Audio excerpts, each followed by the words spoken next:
안 됩니다. 기준이 있는 투자, 깡센 인사이드에서 함께 하세요.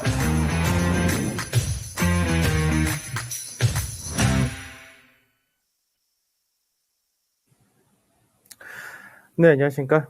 깡센 인사이드 강지훈영입니다. 지금 현재 시장을 먼저 보면은 거래소량이 한 0.2% 정도 하락을 한다가 돼 있고, 그에 반해서 코스닥이 0.7%대의 강세를 보인다. 그래서 거래소와 코스닥 양시장이 약간 혼조로 나타난다는데, 거래대금 자체는 아무래도 이제 어저께 이제 시장에서 2,600을 좀 떨어져서 2,550대 초반까지 갔다가 이제 반등을 했다가 되는데 2,600 전후에 오다 보니까 또 경계감이 그대로 이어진다가 되겠죠. 아무래도 이제 오늘 미국에서의 소비자 물가지수 이 부분이 인플레이션 정점을 만드느냐 일로 들어오기 때문에 이거를 보고 가자라는 관망 심리가 좀 강하다 이렇게 되긴 합니다. 그러다 보니까 지금 현재는 아직까지 수급적인 부분에서 외국인과 기관이 현선물 동반 매도를 한다가 되는데 이 역시도 좀 차별화가 좀 많이 나오기도 하고요. 그리고 기관에서는 매도 좀 축소된다 정도 이렇게 되는데 선물도 마찬가지입니다. 아침에 이제 선물 자체가 340.5포인트 정도에서 저점을 만들고 지금 이제 어저께 시가라인 조금 윗자리에서 현재 등락을 보인다는데 실제로 이제 외인들 선물 누적 매도는 굉장히 많습니다. 다만 이제 내일이 옵션 만기이기 때문에 옵션 만기를 앞두고 이쪽에서 포지션의 변화가 상당히 좀 많긴 한데 지금 현재 외인들의 선물 누적 매도가 굉장히 많은 부분은 이게 긍정적인 쪽으로 작용할 때는 커버링이 나올 경우는 굉장히 긍정적이게 되는 케이스고 반대로 그렇지 않을 경우는 여전히 시장에서 하락에 대한 무게를 이어간다는 얘기인데 지금은 소폭 축소가 된다 정도 되고요. 그 옵션 만기가 내일인데 내일 포지션 자체를 지금 이쪽에서 세팅을 해놓은 것이 급등이 세게 나오느냐 아니면 급락이 세게 나오냐 양쪽으로 다 걸어놨습니다.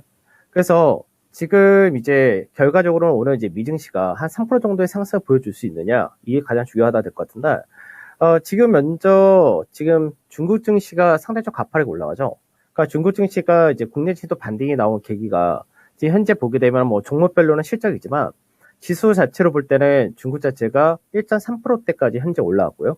미 선물도 상당히 좀 강하게 올라왔다 이렇게 됩니다.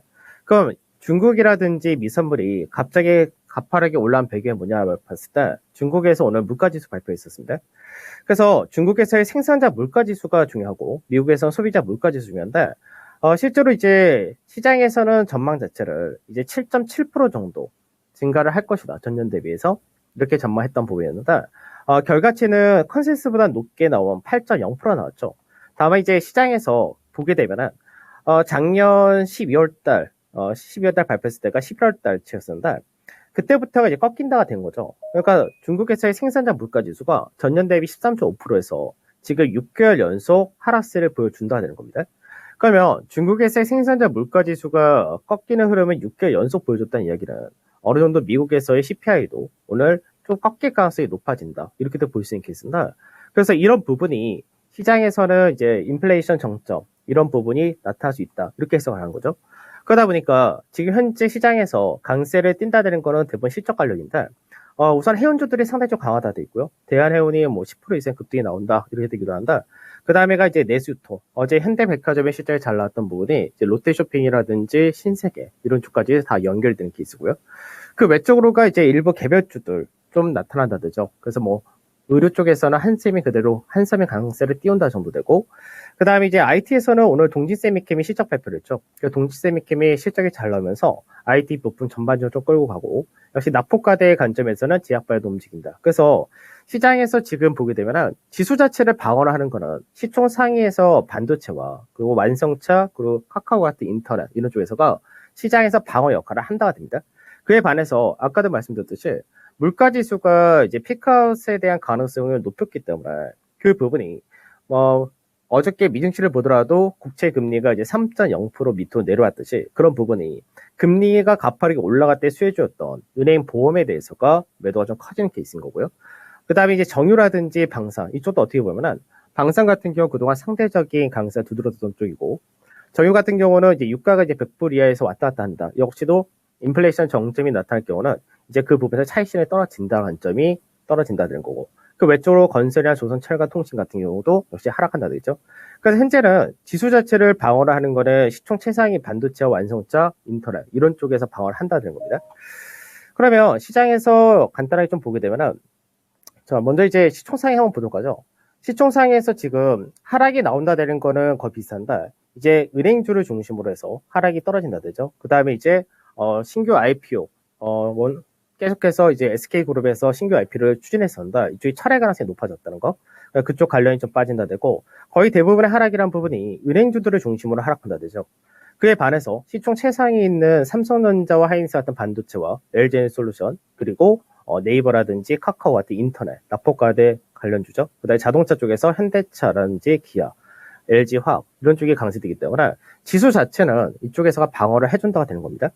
그리고 나서 나머지가 이제 시장에서 강세 약세 실제에 따라서 움직인다 그러는데, 어제도 설명해드렸지만 시장에서 이 하단 자리를 깼다가 됐을 때는 보통 이제 깨게 되면 3거래 이내에 살려주는 게 가장 중요하다, 이렇게 말씀드렸습니다. 그래서 지금 현재는 종합주가 지수로는 이제 약보합 정도를 보여주는데, 가장 이상적인 거는 2615자리 이 하단 자리 때를 바로 올라오는 게 가장 중요한데, 오늘 이 부분을 올릴 수 있을 것이냐라는 부분은 좀 더 봐야 될 것 같고, 만약 이제 오늘 미증시가 어느 정도 반등이 좀 강하게 나와서 내일 시장에서가 요 자리대에 이상에서 출발한다면 그때는 상승폭을 좀 기대할 수 있는 그런 케이스가 된다. 지금 삼성전자를 잠깐 봐야 됩니다. 우선 삼성전자, 하이닉스 둘 다 볼 때 우리나라 현재 LG에너지솔루션 다음으로는 원래 시총이 높던 쪽이었습니다. 지금 하이닉스가 지금 보게 되면 강세를 띄운다 되죠. 그래서 하이닉스는 지금 단기적으로는 굉장히 좀 가파른 추세이긴 한다. 이 추세 라인에 살짝 넘어가는 그림을 만들어 준다 되는 거고, 삼성전자도 지금 현재는 소폭 강보합 정도밖에 되진 않지만 지금 삼성전자가 5일선을 기준할 때는 작게나마 쌍바닥을 만드는 과정입니다. 그래서 실제로는 66,500이라는 자리대를 넘어간다 때는 쌍바닥이 만들어져야 되는데, 그럼 최소 시장에서 직전에 단기적인 고가였던 68,500원짜리 전후, 그리고 좀 더 세게 나온다면은 71,000원이 열린다 되겠죠. 그러니까 이쪽에서가 시장을 받쳐줄 수 있느냐, 그게 된다면은 시장 자체는 강하게 반대에 나올 수 있기 때문에 박스권 하단이라고 했었던 자리대, 이 라인대를 올라갈 가능성이 높아진다 정도, 이렇게 보시면 될 것 같고요. 그 다음에 이제 기준 있는 매매 쪽으로 가도록 하죠. 우선 지금 현재 기아를 보게 되면 기아가 85,000자리에서 등락을 보인다 됩니다. 그래서 기아 같은 경우는 이따 차트를 보면서도 좀 설명해드리겠지만, 기아가 이제 매물 수완을 거의 다 끝냈다가 되는 케이스인데, 여기서 이제 추가적인 상승으로서 88,000원 잘 때 넘어간다고 되면은 예전에 고가 라인 때도 도달할 가능성이 높아진다, 이렇게 되기도 합니다. 그래서 현재는 기아가 강세를 띄운다 돼 있고, 그다음에 두산마켓도 어저께 약세 뛰다가 현재 41,000원 정도에서 움직인다 되죠. 그러니까 두산마켓은 실적은 앞전부터 좋았던 케이스였고, 거기다가 이제 추가로 미국에 공장 증설을 한다 되죠. 그래서 캐파를 확장시킨다는 부분은 성장성을 더 키운다 됩니다. 그 다음에 HMN 같은 경우가 현재 29,700원에서 800원에서 등락을 보인다 드는데, 단기적인 고가 라인 때는 돌파를 했다 되죠. 그러면 여기서 추가적으로 3만이라는 라운드 넘버를 넘어갈 수 있느냐, 이 부분이 좀 중요하게 되고, 아직까지 해운주들은 실적 발표 안 했는데 실적에 대한 전망치는 여전히 좀 높은 편, 이렇게 보시면 될 것 같습니다. 그 다음 이제 LS 같은 경우가 현재 59,000, 1%대 강세를 보여준다 되는데, LS는 아직 실적 발표 안 했습니다. 다만 이제 LS는 회사에서의 포트폴리오가 매출이라는 이쪽에 굉장히 좋은 케이스라서 이번에 실적 발표를 전후로 해서 좀 더 흐름이 좀 강해질 가능성이 높다고 보고 있고, 현대 위안 보합권 전후에서 현재는 등락 보인다 정도, 이렇게 되겠죠. 자, 종목 몇 가지만 보도록 하죠. 기아랑 보죠. 기아 같은 경우가 최근 들어서 지수의 하락하고는 거의 상관이 없죠. 그러니까 지수 대비해서 여전히 강하다, 이렇게 된 케이스인데, 지금 기아 같은 경우 최근 들어서 지수가 빠지면서 저점을 만들었던 자리대가 결국 이제 83,000원 자리대서로 이 라인대에서 저점을 만든다가 된 거죠. 그래서 이 자리대가 실제로는 추세를 돌파하고 나서 지지를 받는 자리대인데, 지지를 받아줬다가 된 거고, 그 상태에서 최근에 고가를 만들었던 자리가 85,000원 전후가 되는데, 현재 이 가격대에 왔다 갔다 한다가 됩니다. 그럼 여기서 시장에 좀 받쳐주거나 이제 지수 자체가 강하게 움직인다 됐을 경우는 88,000원짜리 전후로 이제 넘어갈 가능성이 높아진다.